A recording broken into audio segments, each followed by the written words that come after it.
ପିଲାମାନେ ଆଜି ଆମେ ଆଲୋଚନା କରିବା ଫେଲାପ୍ଟନ୍ର ପ୍ରଥମ ନ୍ୟାୟ ସଂସ୍ଥାନକୁ ଅପ୍ରତ୍ୟକ୍ଷ ରୂପାନ୍ତରୀକରଣ। ଅପ୍ରତ୍ୟକ୍ଷ ମାନେ ଅସାକ୍ଷାତ ରୂପାନ୍ତରୀକରଣ ବା ପରୋକ୍ଷ ରୂପାନ୍ତରୀକରଣ ଯେଉଁଟା ଆମେ କହୁଛେ। ଏଠି ଫେଲାପ୍ଟନ୍ ଅଛି, ତେଣୁ ପ୍ରଥମେ କ'ଣ କରିବା, ଆମେ ଫେଲାପ୍ଟନ୍ କେଉଁ ସଂସ୍ଥାନ ତାକୁ ଧ୍ୟାନ ଦେବା। ଏଠି ଫେଲାପ୍ଟନ୍ ଅଛି, ଫେଲାପ୍ଟନ୍ ହେଉଛି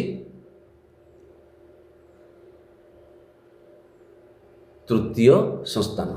ତେଣୁ ତୃତୀୟ ସଂସ୍ଥାନ ଯେଉଁ ଅଛି ଆମର ଦେଖ, ତୃତୀୟ ସଂସ୍ଥାନ ମଧ୍ୟମ ପଦ ରହିବ ଉଭୟ ହେତୁ ବାକ୍ୟର ଉଦ୍ଦେଶ୍ୟ ସ୍ଥାନରେ। ଫେଲାପ୍ଟନ୍ ଏ ଆ ଓ ଆମେ ପ୍ରଥମେ ଗୋଟେ ତର୍କ ବାକ୍ୟ ଗଠନ କରିନେବା। ପ୍ରଧାନ ହେତୁ ବାକ୍ୟ ହେଲା ଏ, କୌଣସି ମୋ ଓ ନୁହେଁ। ଅପ୍ରଧାନ ହେତୁ ବାକ୍ୟ ହେଲା ଆ, ସମସ୍ତ ମୋ ଓ ଅଟେ। ତାପରେ ସିଦ୍ଧାନ୍ତ ନେବା, ଫେଲାପ୍ଟନ୍ ଓ ଅଛି, ସିଦ୍ଧାନ୍ତ ଓ ତର୍କ ବାକ୍ୟ କେତେକ ଓ ନୁହେଁ। ବର୍ତ୍ତମାନ ଆମେ କ'ଣ କରିବା ନା ତାକୁ ଅପ୍ରତ୍ୟକ୍ଷ ରୂପାନ୍ତରୀକରଣ ବା ଅସାକ୍ଷାତ ରୂପାନ୍ତରୀକରଣ କରିବା। ତ ଆମେ ଲେଖିବା, କେମିତି ଲେଖିବା ମାନେ ଧରି ନିଆଯାଉ ଉଭୟ ହେତୁ ବାକ୍ୟ ସତ୍ୟ ହୋଇଥିବା ବେଳେ, ହେତୁ ବାକ୍ୟ ଆମର କିଏ ରହିଛି, ଏ ରହିଛି ଆଉ ଆ ରହିଛି, ପ୍ରଧାନ ହେତୁ ବାକ୍ୟ ଅପ୍ରଧାନ ହେତୁ ବାକ୍ୟ। ଉଭୟ ହେତୁ ବାକ୍ୟ ସତ୍ୟ ହୋଇଥିବା ବେଳେ ସିଦ୍ଧାନ୍ତ ଓ ତର୍କ ବାକ୍ୟ କେତେକର ଅ ପ ନୁହେଁ ମିଥ୍ୟା। କେତେକ ଓ ପ ନୁହେଁ ମିଥ୍ୟା। ଯଦି ଏହା ମିଥ୍ୟା ହୁଏ, ନିଶ୍ଚିତ ଭାବରେ ଆମେ ଜାଣିଛେ ଆଗରୁ ଏହାର ବିରୁଦ୍ଧ ତର୍କ ବାକ୍ୟ କ'ଣ ହେବ, ସତ୍ୟ ହେବ। ତେଣୁ ଓର ବିରୁଦ୍ଧ କିଏ ଛୁଆ ମାନେ ନା ଓର ବିରୁଦ୍ଧ ହେଉଛି ଆ ତର୍କ ବାକ୍ୟ। ଦେଖ ଏଠି ଲେଖାଯାଇଛି ଓ କେତେକ ପ ନୁହେଁ ମିଥ୍ୟା ହେବ। ଯଦି ଏହା ମିଥ୍ୟା ହୁଏ, ଏହାର ବିରୁଦ୍ଧ ଏଠି ଲେଖାଯାଇଛି, ଦେଖ ଏହାର ବିରୁଦ୍ଧ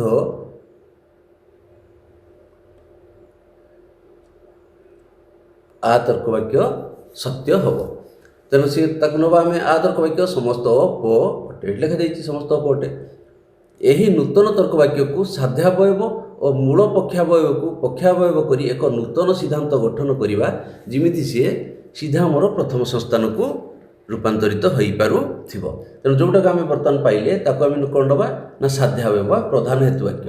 ଏଠି ଲେଖାଯାଇଛି, ଦେଖ ଆ ତର୍କ ବାକ୍ୟ ସାଧ୍ୟାବୟବ ସ୍ଥାନରେ ଅଛି ସମସ୍ତ ପ ଅଟେ। ଏଠି ଥିଲା ସମସ୍ତ ପ ଅଟେ, ସମସ୍ତ ପ ଅଟେ।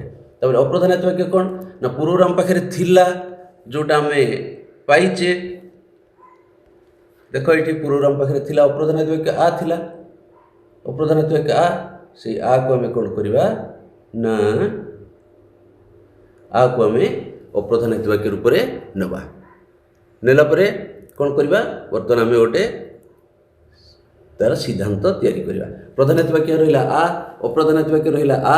ତେଣୁ ସିଦ୍ଧାନ୍ତ ଆମେ ଆ ହିଁ ନେବା, କାରଣ ଆ ନେଲେ ଆମେ ତାକୁ ବାରବାର ପ୍ରଥମ ସଂସ୍ଥାନ ବାରବାରକୁ ରୂପାନ୍ତରିତ କରିପାରିବା।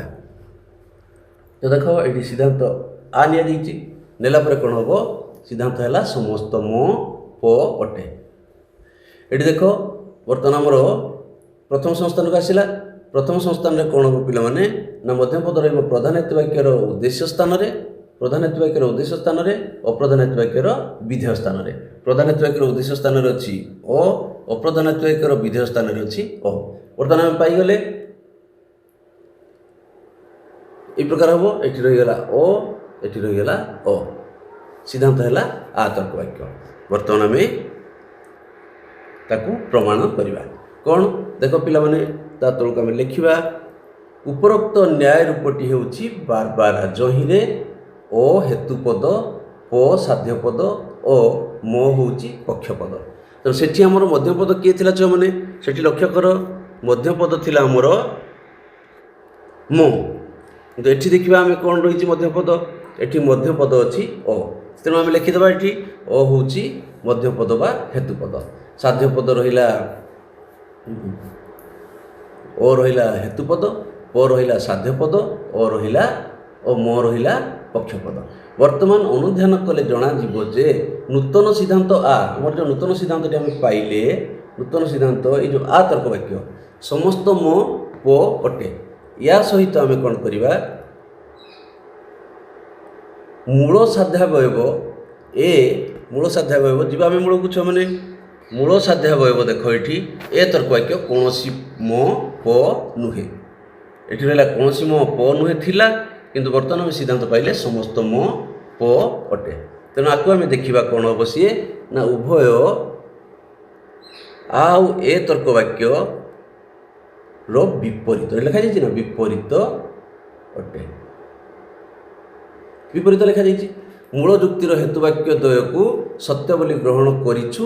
ମୂଳ ଯୁକ୍ତିର ସାଧାରଣଟି ସତ୍ୟ ହୋଇଥିବାରୁ ଏହାର ବିପରୀତ ନୂତନ ସିଦ୍ଧାନ୍ତଟି ନିଶ୍ଚିନ୍ତ ରୂପରେ ମିଥ୍ୟା ହେବ। କାରଣ ଆମେ ଜାଣିଛେ ବିପରୀତ ତର୍କ ବାକ୍ୟରେ ବିପରୀତର ତର୍କ ବାକ୍ୟରେ କ'ଣ ହେବ ନା ପ୍ରଥମ ହେତୁବାକ୍ୟଟି ସତ୍ୟ ହେଲେ ଅପର ହେତୁବାକ୍ୟଟି ହେବ ମିଥ୍ୟା।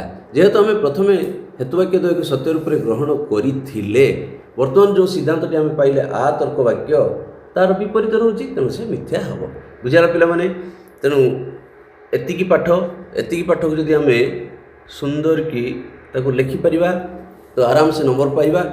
ତ ଏଇଠି ଯେଉଁ ଆମର ରହିଛି ଅସାକ୍ଷାତ ରୂପାନ୍ତରୀକରଣ, ସେଠି ଆମକୁ ଯେତେବେଳେ ସାକ୍ଷାତ ଅସାକ୍ଷାତ ମିଶିକି ଆସିବ 4.5 ନମ୍ବର ହୁଏତ ସିଏ ଦେଇଥିବେ। ତେଣୁ 4.5କୁ 4.5 ପାଇବା। ସେଇଠି ଆମେ ଲେଖିଲା ପରେ ଯେ ଏ ସହିତ କ'ଣ ରହିଲା ବିପରୀତ, ଆର ଏ ସହିତ ସମ୍ବନ୍ଧ ହେଲା ବିପରୀତ। ଏଇଠି ଦେଖିବା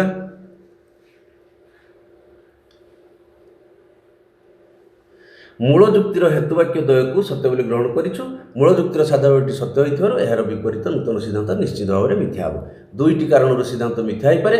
ହୁଏତ ଏହା ତ୍ରିପଦୀ ଯୁକ୍ତିର କୌଣସି ନିୟମ ଲଙ୍ଘନ କରି ନିଷ୍ପନ୍ନ ହୋଇଛି କିମ୍ବା କୌଣସି ହେତୁବଚନ ମିଥ୍ୟା ଅଟେ।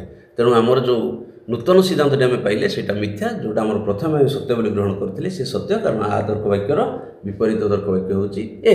ତେଣୁ ବିପରୀତ ତର୍କ ବାକ୍ୟର ଗୋଟିଏ ସତ୍ୟ ହେଲେ ଅପରଟି ମିଥ୍ୟା ହେବ। ଇଏ ସରିଲା ପିଲାମାନେ। ବର୍ତ୍ତମାନ ଆମେ ଯିବା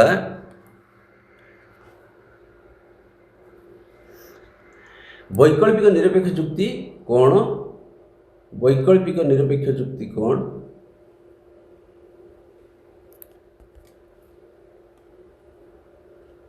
ଟିକେ ଛୁଆମାନେ ମୁଁ ଯାଉଛି। ହଁ, ବୈକଳ୍ପିକ ନିରପେକ୍ଷ ଯୁକ୍ତି କ'ଣ ବୁଝାଇ ଲେଖ କିମ୍ବା ମିଶ୍ର ବୈକଳ୍ପିକ ଯୁକ୍ତିର ସଂଜ୍ଞା ଲେଖ। ଏହି ଯୁକ୍ତିର ନିୟମ ଏବଂ ଉଦାହରଣ ଆଲୋଚନା କର। ଆଗ ପରୀକ୍ଷାରେ ଗତ ବର୍ଷ ପରୀକ୍ଷାରେ ତୁମର ମିଶ୍ରିତ ତ୍ରିପଦୀ ଯୁକ୍ତି ଆସିଥିଲା। ମିଶ୍ରିତ ତ୍ରିପଦୀ ଯୁକ୍ତିର ଦ୍ୱିଶୃଙ୍ଗିକ ଯୁକ୍ତି ଆସିଥିଲା। ତେଣୁ ବୈକଳ୍ପିକ ଓ ପ୍ରାକଳ୍ପିକ ଏଥର ସମ୍ଭାବନା ଅନେକ ଅଛି, ତାକୁ ଧ୍ୟାନ ଦେବ। ସେଇଟା ମୁଁ ଟିକେ ଆଲୋଚନା କରିଦେବି ତୁମ ସହିତ। ତ ମିଶ୍ରିତ ବୈକଳ୍ପିକ ଯୁକ୍ତିର ସଂଜ୍ଞା ଲେଖ। ଏହି ଯୁକ୍ତିର ନିୟମ ଏବଂ ଉଦାହରଣ ଆଲୋଚନା କର। ଆମେ ଆଲୋଚନା କରିବା ପିଲାମାନେ ବର୍ତ୍ତମାନ ମିଶ୍ରିତ ବୈକଳ୍ପିକ ଯୁକ୍ତିର ଗୋଟିଏ ହେତୁବାକ୍ୟ ବୈକଳ୍ପିକ, ଅପର ହେତୁବାକ୍ୟଟି ହେବ କ'ଣ ନା ନିରପେକ୍ଷ।